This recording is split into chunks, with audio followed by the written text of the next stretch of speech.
വയനാട് ഉരുൾപൊട്ടൽ ദുരന്തബാധിത വിദ്യാർത്ഥികൾക്കായി Malabar group T Siddique MLA care പദ്ധതിയുമായി സഹകരിച്ച് നടപ്പാക്കുന്ന ഉയിർപ്പ് പദ്ധതി പ്രിയങ്ക MP ഉദ്ഘാടനം ചെയ്തു. മുണ്ടക്കൈ ചൂരൽമല ഉരുൾപൊട്ടൽ ദുരന്തബാധിതരായ വിദ്യാർത്ഥികൾക്ക് ഉന്നത വിദ്യാഭ്യാസത്തിനുള്ള സാമ്പത്തിക സഹായം നൽകുന്നതാണ് പദ്ധതി. 134 വിദ്യാർത്ഥികൾക്കാണ് പദ്ധതിയുടെ ഗുണം ലഭിക്കുക.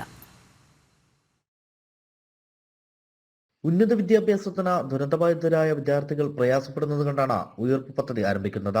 പദ്ധതിയിലൂടെ വിദ്യാർത്ഥികൾക്ക് സാമ്പത്തിക സഹായം ഉറപ്പാക്കും. 2 കോടി രൂപയാണ് പദ്ധതിക്കായി മലബാർ ഗ്രൂപ്പ് നീക്കിവച്ചത്. ഇതിനോടകം 63.5 ലക്ഷം രൂപ ചെലവാക്കി. കോഴ്സുകൾ പൂർത്തിയാക്കുന്ന വിദ്യാർത്ഥികൾക്ക് ജോലി ഉറപ്പാക്കുന്നതിനായി പ്ലേസ്മെന്റ് സെല്ലും രൂപീകരിച്ചിട്ടുണ്ട്.